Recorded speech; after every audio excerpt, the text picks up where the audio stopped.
Ito yung first podcast natin na sinabi ko sa inyo na ang first guest natin ay si Ram and sasagutin natin lahat ng yung mga questions na kinoment pala. Ito, would like to welcome our first guest all the way from North Carolina. Logan.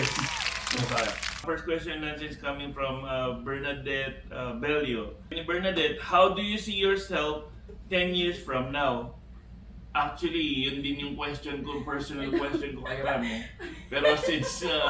Sa akin siguro, I would say, more or less nasa military ako. Pero by that time, hopefully may family na ako. And siguro, kung hindi man ako like ituloy yung military dahil may ma-champion ako mas magandang opportunity or career outside the military, I might do it. So yun lang. Okay.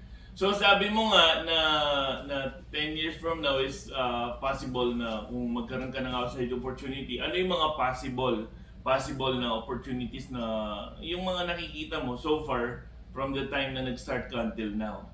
Hindi po, sa akin po kasi ngayon, as of now, siguro, gusto ko muna kasing ituloy yung pag-aaral ko dito sa military, habang nasa military ako, try kong kunin yung bachelor's degree ko. And if not, kasi yung trabaho ko po ngayon sa military is transferable outside, like civilian world. So I can do like supply warehouse jobs as well. Kaya kung hindi ko matapos yung sa bachelor's degree ko, and yung gusto ko sanang kunin is cybersecurity nga. We'll see kung ano pa po yung mga possible na mangyari. Sabi naman ni friends Lenny, bakit daw Marine ang napili mo? No. Na pasukan sa military? Kasi ganito yan.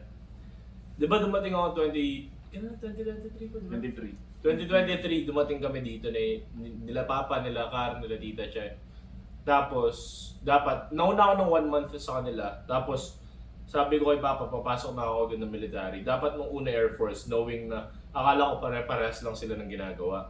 Ngayon, parang sinabi ko rin na, mag-Air Force na lang ako, ganito, ganyan. Tapos nag-test na ako, kaso nawala ko po yung green card ko. Tapos nawala yung green card ko, nag-request ako ng replacement.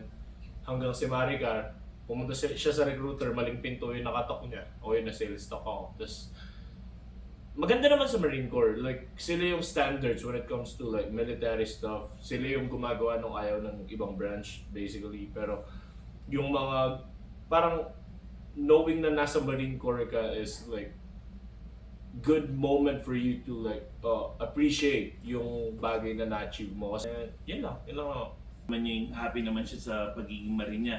Sabi ni Jane, what's one lesson that changed your life? Siguro one lesson talaga na lalo na nung pumasok ako sa military is yung pagiging yung paying attention to every small details. Kasi if you're paying attention kahit sa mga maliliit lang na bagay, considering the fact na if a small thing can affect your like biggest decision in life, parang ang laking factor doon, laking changes na kayang gawin nung isang maliit na bagay na yun. Kaya siguro yun. Hindi talagang kailangan yun, especially sa part sa trabaho ng military, sa trabaho niyo sa military kasi syempre you're getting orders from higher officers. So syempre talagang kailangan nakafocus ka dun sa kung ano yung sasabihin ng officer mo sa'yo. Dahil yun yung magiging doon nila i-base, di ba, doon nila i-base yung kung karapat dapat ka bang like katulad nung yun nga yung promotion mo. So lastly, isang question pa kasi we're running out of time. Sabi ni Irish Shin, what's the best advice your papa has given you that actually stuck? Si Papa kasi growing up, nakikita ko na hindi niya pinapabayaan yung pamilya niya.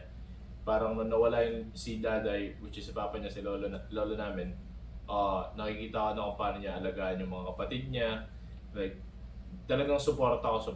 Alam mo yun? Tapos, ngayon siguro yun, one thing na yun natutunan ko kay Papa is, if kaya mo magbigay ka. Pero at the same time, if hindi mo kaya tulungan sarili mo, ba't ka tutulong ng ibang tao? Di ba? So, make sure na capable ka for you to help someone before helping them out. Parang gano'n. Yeah. Hindi kasi yun nga sabi ko nga sa inyo guys, sa mga makikita nyo sa mga videos ko, sa mga ginagawa kong videos. Mainly, ang ano ko kasi talaga, main yung focus ko is family matters talaga. Yung mga bagay-bagay na lahat ng normal ko na siguro parang naka-built na siya sa akin. Kaya nga, si Ram at saka si Car, yung mga talagang ina-advise ko sila to the extent. Actually, hindi lang naman sila, even yung mga pamangkin ko, yung mga kapatid ko, lahat naman sila, inaano ko sila, ina-advise ko sila to the extent na kung ano yung mga taning kong kailangan na importante. So I guess that's it for now, guys. So mag-comment lang kayo kung ano pa yung mga questions at saka sa next nating video, so malalaman niyo kung sino magiging guest natin. Huwag niyo kakalimutan mag-follow and subscribe, guys. Okay? For more posts and videos coming up. So, yun lang. Bye, guys!